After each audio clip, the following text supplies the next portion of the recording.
José Luis, y es momento de darte la bienvenida para hablar de este gran tema, pero Gracias, antes Paula. de que nos cuentes las polémicas, el por qué se está diciendo, mejor dinos Zimbabue. ¿Dónde está ubicado? ¿Qué es Zimbabue? ¿Qué se habla de Zimbabue, por favor? Pues sí, es Bienvenido. esto. Muchas gracias, Buenos días, Paula. José Buenos días, Luis. Liliana. Buenos días. Pues sí, es un país que poco escuchamos en México. Muy de él, poco, muy poco. claro. Y pues bueno, es un país que está ubicado al sur de África y que en los últimos días lo hemos visto en las noticias justamente porque su presidente, Robert Mugabe, que llevaba 37 años en el poder, pues 37. finalmente ya lo deja de manera, pues de cierta forma, en paz y sin mayor escándalo, ¿no?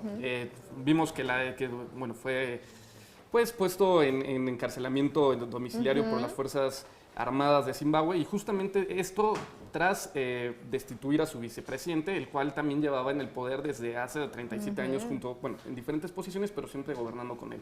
Y pues bueno, lo que vemos ahora es el fin de 37 años de pues lo que podríamos llamar casi una dictadura, una presidencia que ha sido marcada por grandes escándalos y sobre todo por acusaciones de los últimos años de corrupción, también de elecciones pues que fueron amañadas, que fueron hechas para beneficiar a Robert Mugabe y pues es el principio de una nueva era para Zimbabue después de estos 37 años en el poder. Oye, José Luis, se habla justo de este, ahora ya va a ser expresidente de Zimbabue, que cometió unos actos, tú nos platicarás, terribles, ¿no? No solamente corrupción, sino otro tipo de cosas muy, muy feas que tú nos platicarás. ¿De qué se trata? Bueno, Robert Mugabe, ¿cómo llega al poder?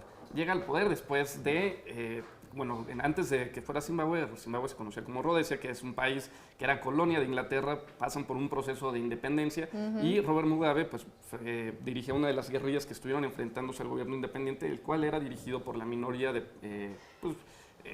una minoría blanca, la cual, pues bueno, después de estas guerrillas los quitan del poder, entra Robert Mugabe y se hace dueño de esto. Durante estos 37 años en el poder, pues emprendió políticas económicas y sociales, las cuales dañaron la economía del país y pues llevaron a que fuera uno de los países más pobres, siendo uno de los más desarrollados en su momento. Y oye, hablando del expresidente ya ahora, pues también cabe mencionar que pues a través de él, o gracias a él, pues tuvo la independencia de este país, ¿no? Así es. No todo fue tan malo como se comenta. Que justamente esto es el haber sido el artífice de uno de los luchadores de la independencia y sobre todo de devolver el poder a las personas de color negro en Zimbabue, pues lo catapultó a ser una figura para África, una figura de un líder, el cual pues estaba devolviéndole el poder a la gente y lo cual era muy popular en su momento y hasta la fecha muchos de los líderes en África pues tienen temor de calificarlo. Sin embargo, no se aprueba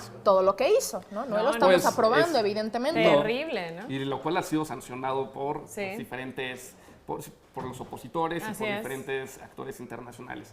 ¿Qué pasa ahora con Zimbabue? ¿Qué sigue? Pues bueno, va a quedar, el próximo año se tiene que convocar a elecciones. Se queda el expresidente, justamente, ex vicepresidente se queda como presidente. El cual es un personaje políticamente también algo oscuro que ha acompañado a Mugabe desde el principio de la que de cierta forma está de tener algunas creencias y cosas como él, ¿no? Porque pues trabajaron años juntos. No, y además fue el encargado de los servicios de inteligencia de Robert Mugabe, fue vicepresidente, líder del partido, y pues es un personaje muy ligado a él, el cual pues también es muy señalado por cuestiones negativas. ¿Qué se espera? Se espera que, bueno, ahora con una mayor presión internacional, con una mayor presencia de la sociedad en Zimbabue, pues bueno, se transita a una democracia.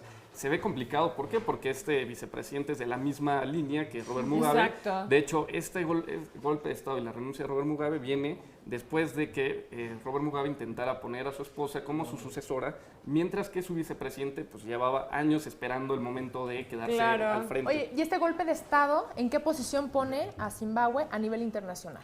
Bueno, Zimbabue ahora, en este momento, como fue un golpe de Estado de cierta manera pacífico, en el cual renuncia también finalmente inesperado, en el Parlamento, ¿no? pues sorprendió pero no tan rápido. Sorprendió a muchos después de 37 años, pero bueno, ese es un tema interesante. ¿Qué pasa a nivel internacional? Todos los ojos van a estar sobre Zimbabue y sobre todo esperando que haya elecciones democráticas que sean elecciones libres y limpias. Porque esto es muy importante. Zimbabue pues tiene que transitar hacia una democracia y sobre todo mejorar las condiciones de vida de las personas que están en este país. Muy bien. José Luis, muchísimas gracias por tanta Liliana. información internacional.